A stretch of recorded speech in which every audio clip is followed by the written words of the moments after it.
Good morning.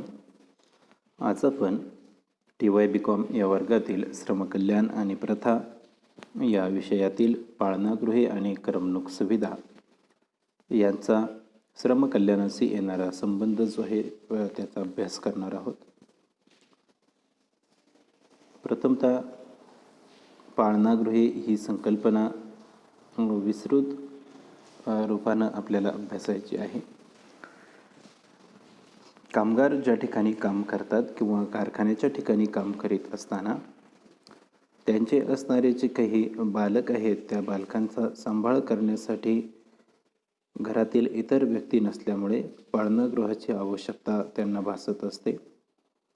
आज आपण पाहतो अनेक उद्योग व्यवसायांमध्ये किंवा कारखान्यांमध्ये किंवा कामाच्या ठिकाणी पाळणागृहाची सुविधा जी आहे ती उपलब्ध करून दिलेली नसते आणि त्यामुळे संबंधित कामगारांचे लक्ष जे आहे ते कामामध्ये लागत नाही. आपल्या बालकांकडे त्यांचे लक्ष त्या ठिकाणी लागत असते आणि म्हणून कामामध्येही सातत्य राहावे, त्याचबरोबर बालकाचा सुद्धा सांभाळ झाला पाहिजे या हेतूनं पाळणागृहाची संकल्पना जी आहे ती उदयास आली. कामगारांना काम करत असताना पाळणागृहाची सुविधा जी आहे ती उपलब्ध करून दिलीच पाहिजे. विशेष करून ज्या खाणींमध्ये 50 किंवा 50पेक्षा जास्त महिला कामगार काम करत असतात तेथे ही सेवा योजकांना किंवा मालकानं उपलब्ध करून दिली पाहिजे. पाळणागृहांची सुविधा जी आहे ती केंद्रीय स्थळी जर उपलब्ध करून दिली तर त्याचा नक्कीच फायदा त्या श्रमिकांना त्याचबरोबर मालकाला सुद्धा त्याचा फायदा होत असतो. खाण कायदा नियम जो आहे 1959चा त्यामध्ये काही तरतुदी त्या संदर्भातल्या आपल्याला पाहायला मिळतात. विशेषतः जी मुलं 2 वर्षाच्या आतील आहेत किंवा ज्यांचं वय 2 वर्षाच्या आतमध्ये आहे त्यांना मोफत दूध आणि जी मुले 2 ते 6 या वयोगटातील आहेत त्यांना संतुलित आणि पौष्टिक आहार दिला पाहिजे. पाळणागृहांच्या माध्यमातून ही सुविधा सेवायोजकांनी संबंधित बालकांना उपलब्ध करून देणं गरजेचं असतं. महिलांना स्वतःच्या मुलांना लक्ष देण्यासाठी स्वतंत्र विश्रांतीगृहाची व्यवस्था केलेली असावी. त्याचबरोबर सेवायोजकांनी प्राथमिक स्वरूपाच्या गरजांवर लक्ष देऊन ते पुरवण्यासाठी प्रयत्न करणं गरजेचं आहे. त्यामध्ये स्वतंत्र विश्रांतीगृह, त्या विश्रांतीगृहांमध्ये अंथरूण, पांघरूण, कॉट, दुधाच्या बाटल्या, आवश्यक असणारी भांडी, पुरेशी खेळणी, स्वच्छ पाणी, दूध, फळे, साबण, टॉवेल, त्याचबरोबर पाळणे, खेळण्याचे साहित्य अशा विविध वस्तूंची उपलब्धता असणं गरजेचं आहे.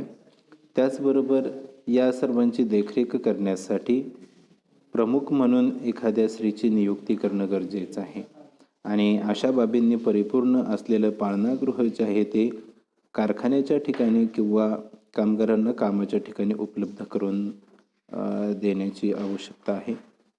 पाळणागृहाची निगा राखणं, देखभाल राखणं सुद्धा गरजेचं आहे. 1959च्या नियमानुसार त्यामध्ये काही सुधारणासुद्धा करण्यात आलेल्या आपल्याला पाहायला मिळतात. श्रमकल्याण कायदा जो आहे तो 1969ला त्यामध्ये ज्या काही दुरुस्त्या झाल्यात त्या दुरुस्त्यानुसार जेथे 20पेक्षा जास्त महिला काम करत असतात तेथे महिला कामगारांना 3 वर्षापर्यंतच्या मुलांसाठी योग्य आकाराच्या 2 खोल्या किंवा पाळणागृह उपलब्ध करून दिली पाहिजेत.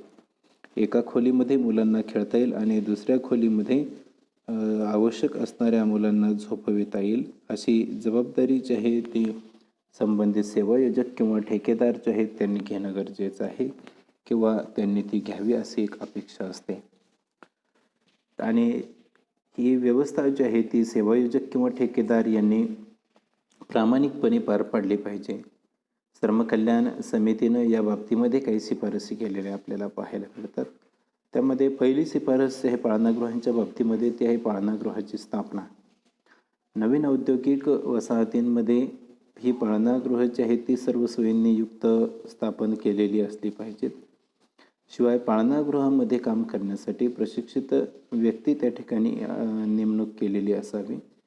पाळणागृहाची इतर देखभाल करण्यासाठी सुद्धा आवश्यकतेनुसार काही व्यक्तींच्या नेमणुका केलेल्या असाव्यात आणि त्यांनी आपापली कामे जी आहे ती योग्य रीतीनं पार पाडणं अपेक्षित आहे.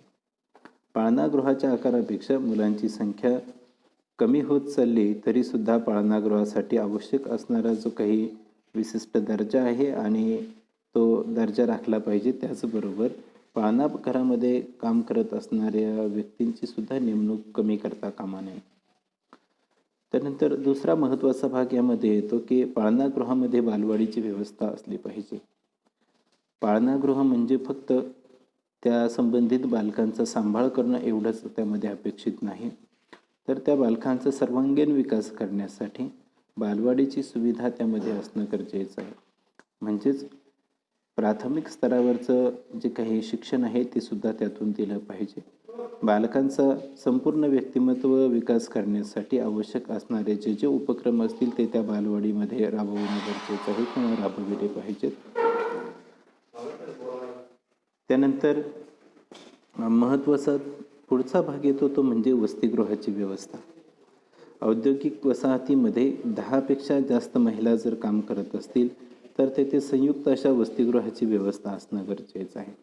आणि अशी संयुक्त वसतिगृहाची जर व्यवस्था नसेल तर त्या संबंधित पाळणागृहामध्ये काही अडचणी निर्माण होत राहतील. त्यानंतर पाळणागृहाचं असणारं ठिकाण हा एक महत्त्वाचा प्रश्न किंवा महत्त्वाची एक शिफारस या समितीनं आपल्याला केलेली पाहायला मिळते किंवा श्रमकल्याण समितीची ही शिफारस महत्त्वाची आहे. पाळणागृहाचं ठिकाण जे आहे ते मध्यवर्ती ठिकाणी असलं पाहिजे.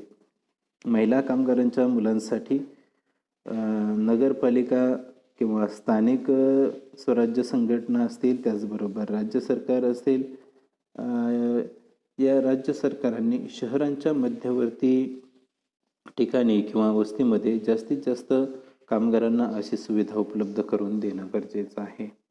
पाळणागृहाचं ठिकाण जे आहे ते डायरेक्टली जर व्यवसायामध्ये किंवा कारखान्याच्या ठिकाणी जर असेल तरीसुद्धा संबंधित जे कोणी कामगार आहेत त्यांचं लक्ष नेहमीसारखं आपल्या बालकांकडे जाईल किंवा बालकांना भेटण्यासाठी ते आपल्या कामातून सारखा वेळ काढत राहतील.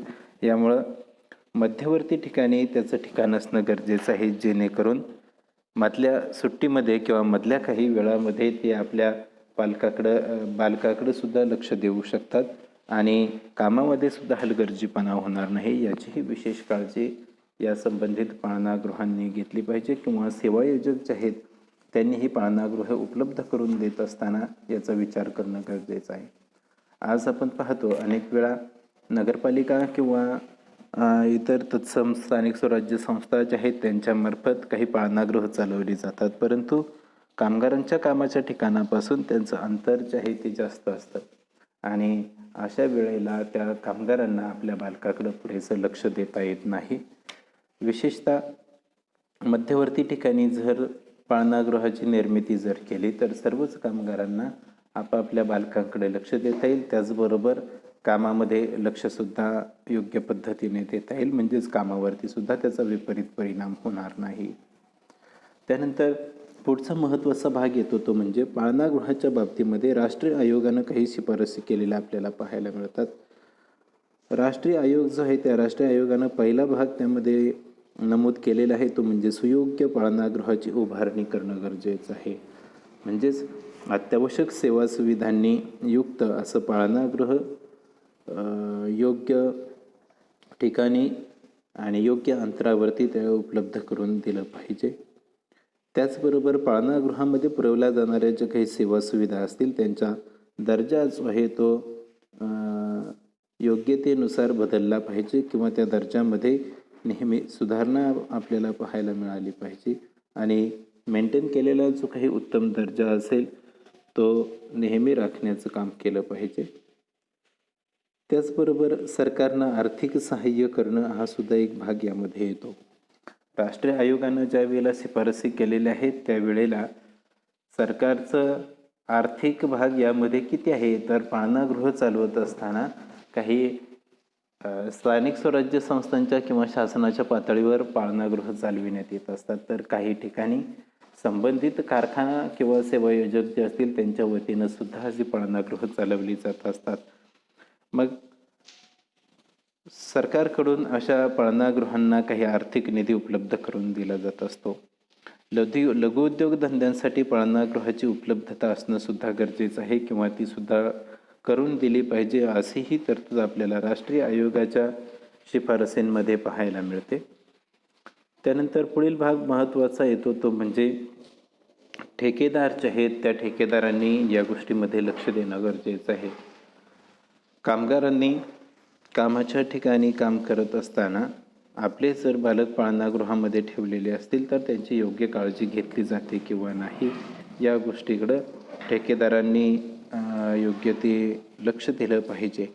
म्हणजेच पाळणागृहामध्ये काम करत असणारे जे काही कर्मचारी असतील ते योग्य पद्धतीनं काम करतात किंवा नाही, त्याचबरोबर तिथं दिल्या जाणाऱ्या ज्या सेवा सुविधा ज्या आहेत त्या योग्य आहेत किंवा नाही याचाही विचार करणं गरजेचं असतं. त्यानंतर पाळणागृहामध्ये दिल्या जाणाऱ्या सेवा सुविधांचं मूल्यमापन जे आहे ते सुद्धा अपेक्षित आहे.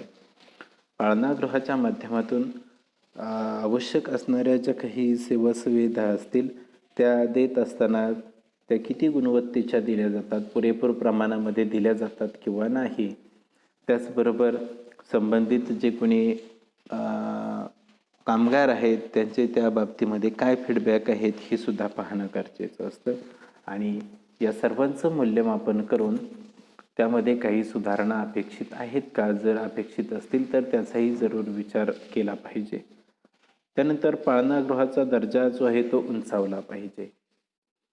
पाळणागृहाचा दर्जा उंचावत असताना विशेष करून नवीन तंत्रज्ञानाच्या साहाय्यानं ज्या टेक्निकद्वारे काही गोष्टी डेव्हलप केल्या जात असतात, उदाहरणार्थ नवीन खेळणी, नवीन पाळणे, त्याचबरोबर बालकांच्या विकासासाठी किंवा व्यक्तिमत्व विकासासाठी असणारे जे काही उपक्रम आहेत ते नवीन उपक्रम राबविणे, अशा गोष्टींचा त्यामध्ये समावेश होतच असतो.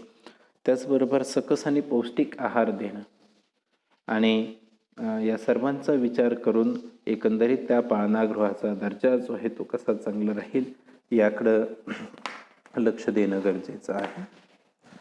यानंतर पाळणागृहाच्या नंतरचे पुढचा जो काही भाग आहे श्रमकल्याणातला तो आपण पाहणार आहोत, तो म्हणजे करमणूक सुविधा. पाळणागृहांची सुविधा जी आहे ती कामगारांना आणि त्यांच्या बालकांना आवश्यक असते. तसंच करमणुकीची सुविधा जी आहे ती सुद्धा संबंधित जे कामगार असतील ते कामगारांचं कुटुंबीय या सर्वांना ही सुविधा अपेक्षित असते. तेच काम करून कामगार जे आहेत ते कंटाळत असतात किंवा आठवडाभर 7 दिवस तेच काम करून बऱ्याच वेळेला श्रमिक जे आहेत ते कंटाळलेले आपल्याला दिसून येतात. बदल ही मानवी गरज आहे किंवा मानवाची ती एक नैसर्गिक गरज आहे किंवा कामाचा ताण जो आहे तो कमी करण्यासाठी काहीतरी माणसाला विरंगुळा आवश्यक असतो आणि हा विरंगुळा म्हणजेच करमणूक. फावल्या वेळेमध्ये खेळीमेळीच्या वातावरणात मन रमविणं म्हणजेच करमणूक झाली असं त्याला आपण म्हणू शकतो किंवा खेळीमेळीच्या वातावरणामध्ये फावल्या वेळेत मन रमवणं म्हणजेच करमणूक असं सुद्धा आपल्याला म्हणता येईल.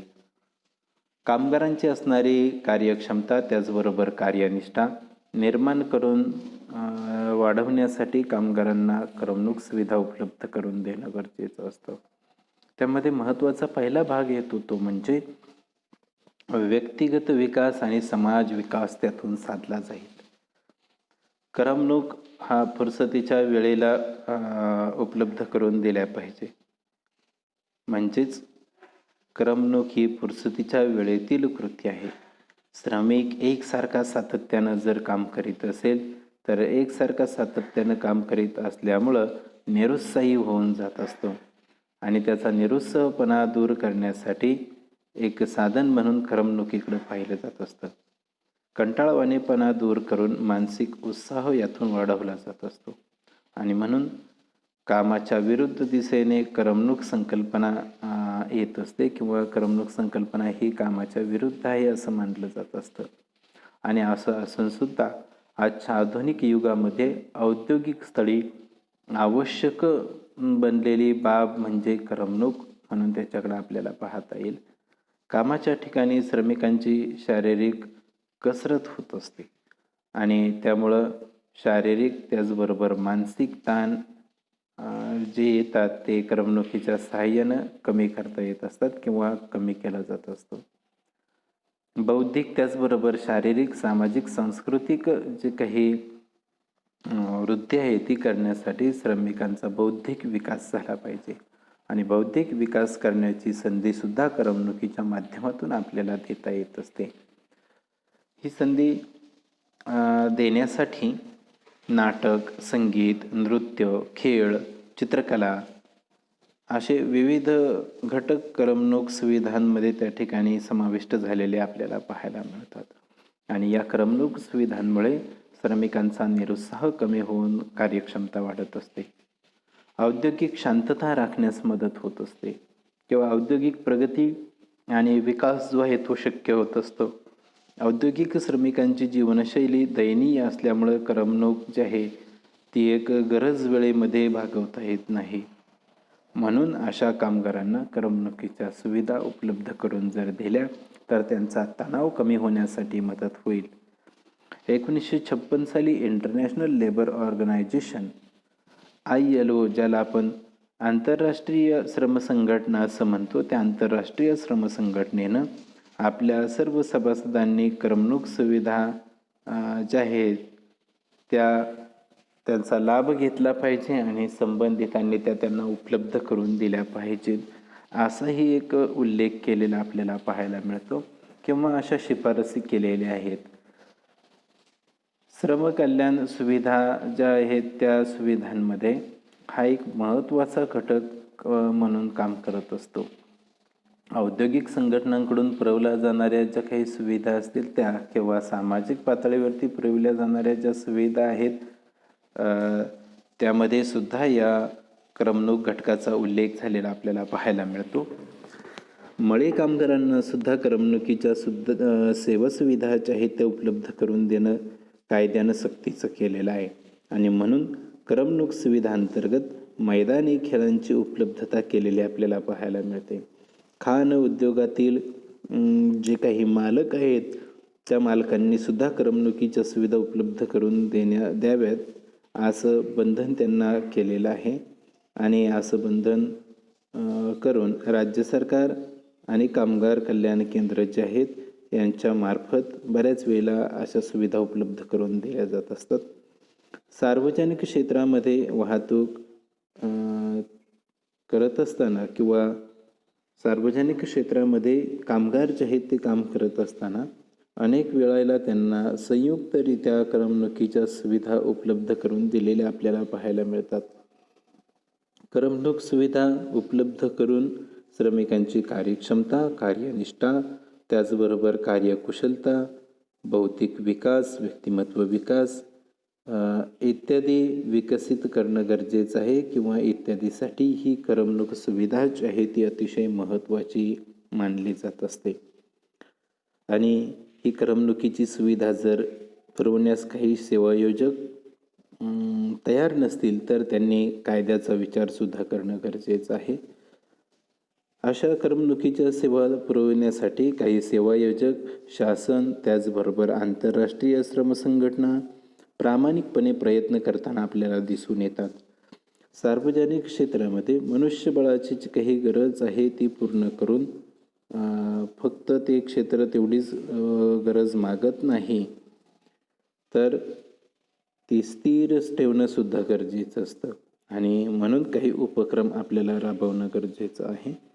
त्यामध्ये विशेष करून काही घटक जर आपण विचारामध्ये जर घेतले तर air India, Hindustan private limited, भारतीय टेलिकॉम उद्योग किंवा हिअरी इंजिनिअरिंग महामंडळ अशा अनेक गोष्टी या ठिकाणी एक चांगला ज्याला आपण म्हणतो की यांनी ज्या काही कामगारांना सुविधा उपलब्ध करून दिलेल्या आहेत त्याचप्रमाणे इतरांनी सुद्धा उपलब्ध करून देणं गरजेचं असतं.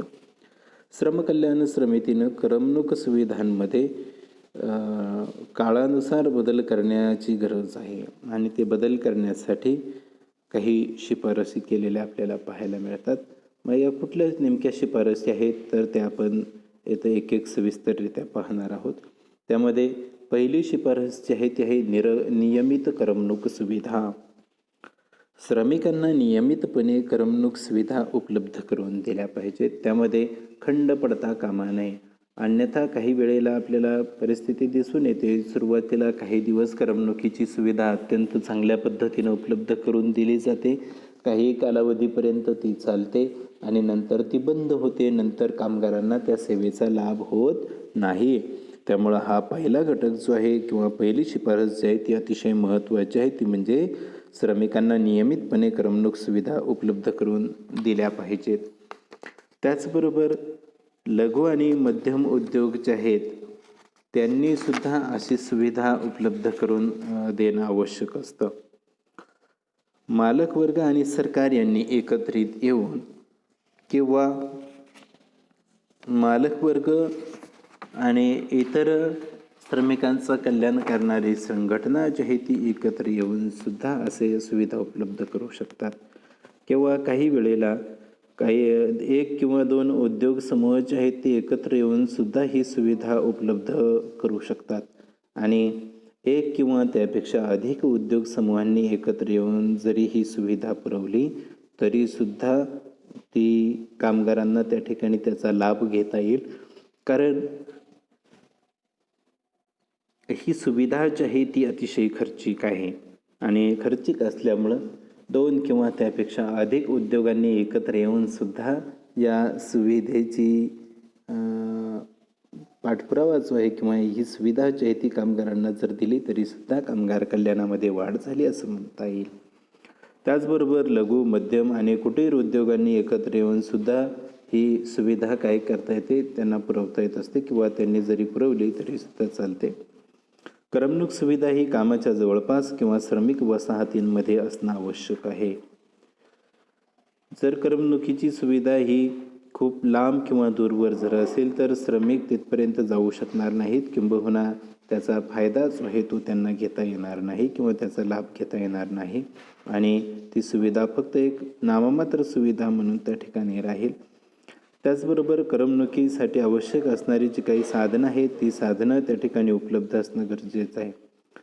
जिथं करमणुकीच्या सुविधा दिल्या जाणार आहेत त्या ठिकाणी करमणुकीसाठीची आवश्यक साधनं, उदाहरणार्थ समजा काही मैदानी खेळ असतील, ग्रंथालय असतील, थिएटर्स असतील, म्हणजे ज्यांना आपण सिनेमागृह असं म्हणतो, अशा साधनांची उपलब्धता करून त्या ठिकाणी देणं गरजेचं आहे. त्यानंतर ज्या राज्यामध्ये कामगार कल्याण मंडळ किंवा कामगार कल्याण नियामक मंडळ उपलब्ध नाहीत अशा ठिकाणी त्याची स्थापना करणं गरजेचं आहे आणि त्यांना ही स्थापना करून करमणुकीसारख्या सेवा सुविधा देण्यासाठी निधी जो आहे तो उपलब्ध करून दिला पाहिजे.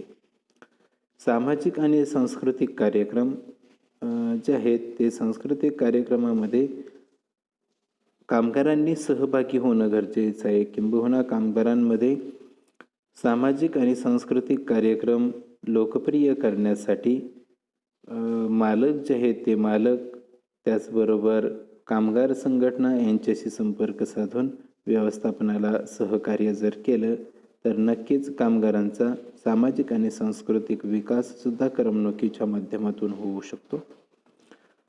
त्याचबरोबर केंद्र सरकार, राज्य सरकार, मालक, कामगार संघटना या सर्वांनी सहकार्य तत्वावर आधारित औद्योगिक सहली ज्या आहेत त्या औद्योगिक सहलींचं आयोजन केलं पाहिजे आणि अशा औद्योगिक सहलींचं आयोजन केल्यानंतर त्यातून सुद्धा कामगारांच्या मनावरती नेहमी काम करून आलेला जो काही मळब असेल किंवा निरुत्साह जो असेल तो दूर करण्याचं काम करता येईल आणि त्याचा व्यवसायाला नक्कीच फायदा आपल्याला पाहायला मिळेल. किंवा त्याचा फायदा जो आहे तो फक्त कामगारांनाच नाही तर संबंधित कोणी सेवायोजक असेल किंवा मालक असतील किंवा तो व्यवसाय असेल त्या व्यवसायाला सुद्धा त्याचा फायदा जो आहे तो निश्चितपणाने झालेला असणार आहे.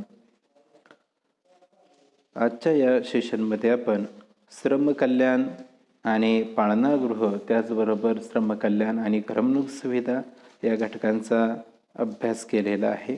त्यामध्ये प्रथमतः आपण पाळणागृह म्हणजे काय, पाळणागृहाच्या सुविधा आणि श्रमकल्याण समितीनं त्यासाठी ज्या काही शिफारसी केलेल्या आहेत त्या शिफारसी पाहिल्यात.